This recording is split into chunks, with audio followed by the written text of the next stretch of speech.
Hi everyone, I just picked this motorcycle up from a customer of mine last night and I wanted to make a video on it because this is a fuel injected Harley. In this case it's a Softail. It doesn't matter if it's electric glide or Dyna or whatever. It's a common issue on all these bikes. Bike won't start, backfired a couple times. Right now it's completely dead. Just kind of like seems like it's trying to start, but that's it. So we're gonna get it to the shop and I'm gonna show you how to get in it and what is commonly go wrong with these. So just to explain what's going on is the fuel injected motorcycle has to have a certain amount of fuel pressure to work. So when something like this happens out of the blue, it's usually just a loss of fuel pressure. Components that possibly could go wrong without physically seeing fuel leaking on the ground or something are inside the tank. So what we're gonna have to do is open the tank. When we take this cover off, there is a cover up here that we can open and get to the fuel pump and everything. But because he just filled the bike up with fuel, we're not gonna be able to open it up without spilling fuel all over the place. I undo this line right here, but it's one particular way you gotta do it. What I use is I pinch the line on this side with my vice grips like that. Because what happens is if you just undo the line, the fuel is gonna be coming out of this elbow and also the hose. By pinching this with the vice grips, there's not gonna be any fuel coming out of the hose. And we're gonna plug this up real quick with the finger. I'm gonna have another hose ready to put it over here and drain it into my gas can. This clamp, it's one time use clamp, so to easily take it apart, you just wiggle it back and forth. Basically, you're gonna replace it with regular hose clamp afterwards. I'm not a big fan of these clamps.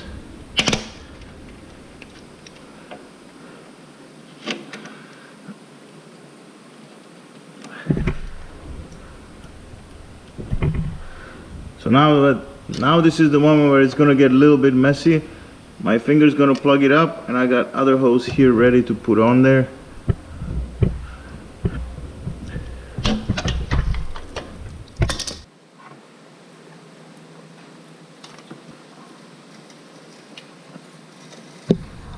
So this is what it looks like, just hose draining out of this port into the gas can, and the other one, it's not letting any fuel out because the visor grips are holding it shut.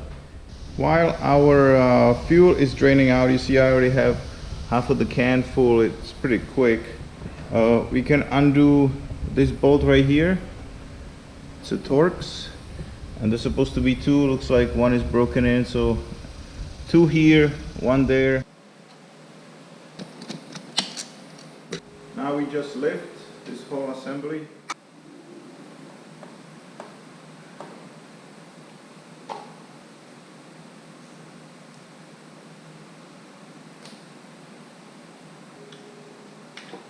And put it aside.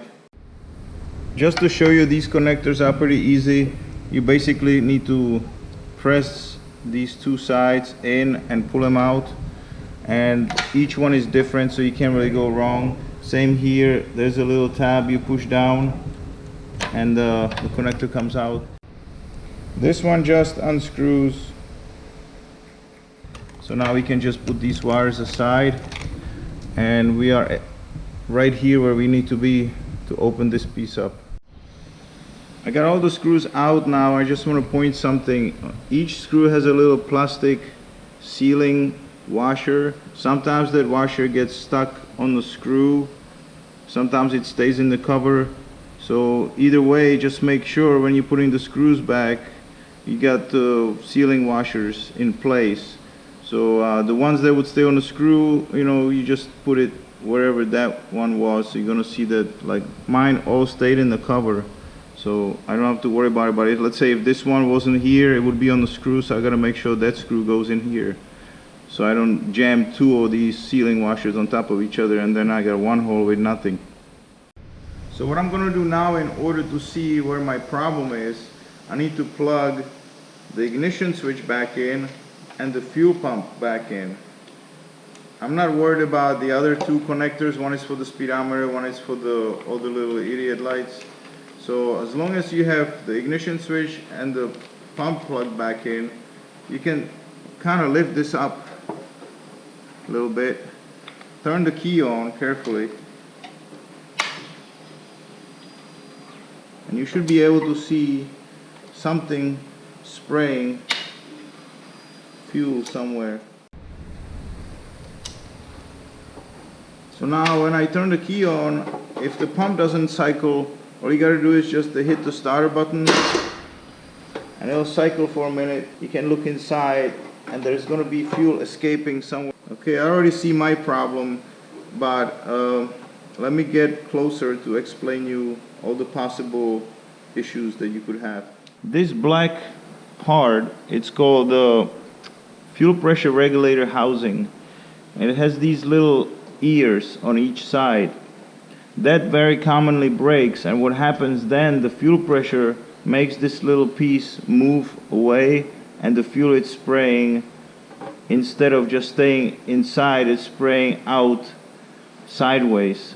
In this case, it's not what happened. Is the fuel line right here that goes down to that quick release for the external fuel line.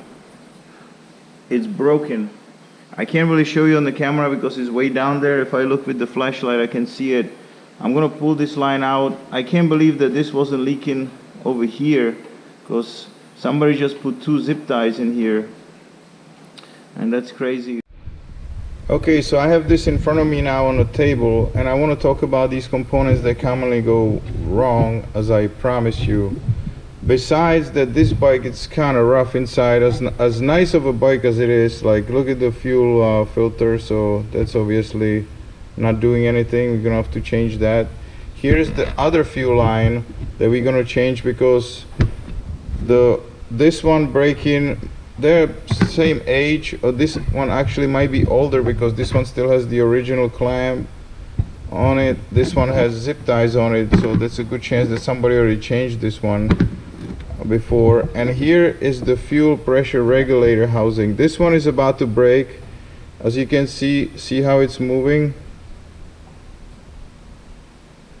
There's actually crack already. I don't know, I'm gonna try to, it's probably hard to see it, but right here there's already a crack. So I have another one here that is broken already. So what happened with these, they have these little ears. There's one here and this one is gone. These ears, when you disconnect, you just take this spring loose.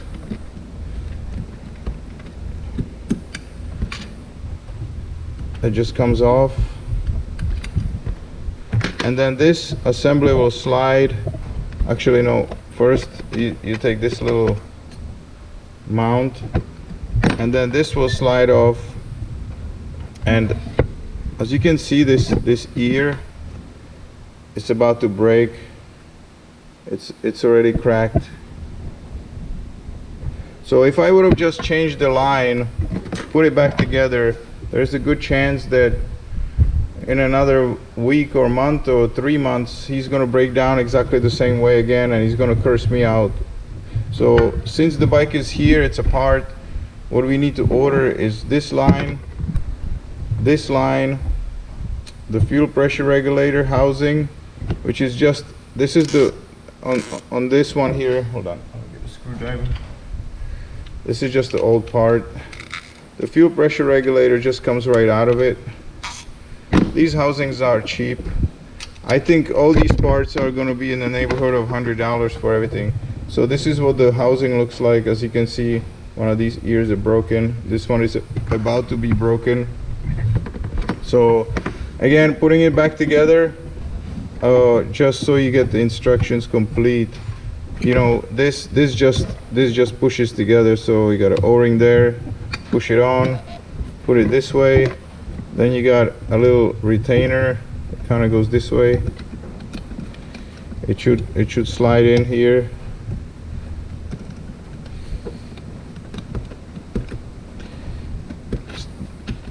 And then we're gonna put this spring in over here, and then just click it on. Now this is secured together, and the fuel line that broke goes over here when it's all done. So that's how the system is sealed. Basically, you got the fuel line that is on the outside of the tank. The fuel pump will pick up the fuel, run it through the fuel pressure regulator. Excessive pressure comes out back into the tank here, and it goes out and into your fuel injection. So what mostly happens is either one of these lines break or the ears on the fuel pressure regulator break. It's really simple. It's just a little bit of this gasket is gonna have to be changed. So I hope this helped. I'm not gonna wait to finish this video until I get all my parts. It's pretty straightforward. You just putting it back together.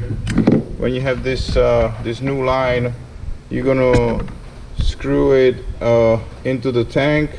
Make sure you got it. It'll come with the new O-ring, so then this will be nice and straight and easy to bend. Then you put this on the table together, so you get the new regulator, new hose, new filter, new gasket. Everything's ready to go. You're just gonna connect these two together in the tank, put screws back together, hook it up, and it'll start right up. I guarantee it. Thank you so much for watching again. I hope this was helpful. This is really common. I've done so many of these over the years, and please subscribe. It helps me out a lot, and I'll see you in the next one.